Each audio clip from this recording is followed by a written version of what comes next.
Hello everybody, I am Heidi. Today's video is going to be my wrap up of day 1 of Booktubeathon, the holiday 2016 edition. Woo!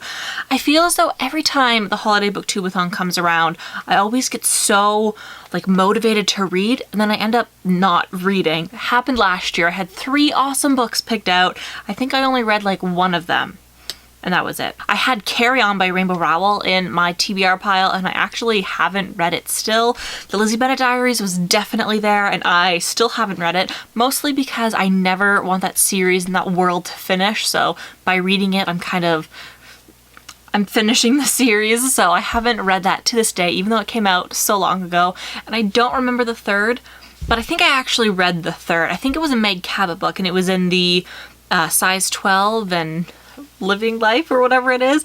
I think I actually read that book. It is the end of day 2 and I figure day 2 isn't finished yet, so I'm going to save that for tomorrow's video, but day 1 is officially done and I didn't do very well. I started reading Heidi by Johanna Spyri, however you pronounce her last name. I'm pretty sure it's Spyri, and I got so bored about 50 pages in, so I quit. I will eventually get back to this book and give it a full, solid read through and actually pay attention while I'm reading.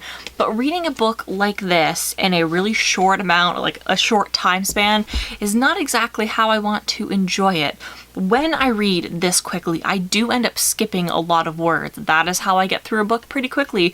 And something like this, which was written and published in 1880, there's really not a lot that you can skip in this book, especially when I think it was originally written in Swiss or something like that, and it feels as though it's translated. A book like this was probably not the best pick for the holiday Booktubeathon. Anyways, I got about 50 pages in, and I'm gonna set it aside. That is pretty much all I did for day 1. My reading was interrupted yesterday because we ended up going to the States, and that took a solid few hours to cross the border twice, going there and coming back.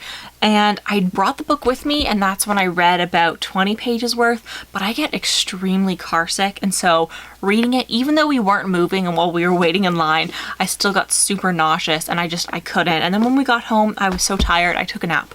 And then I slept until 11 p.m., woke up, stayed up for a few hours scrolling through Instagram, and then fell back asleep. That was it for my day 1 of Booktubeathon.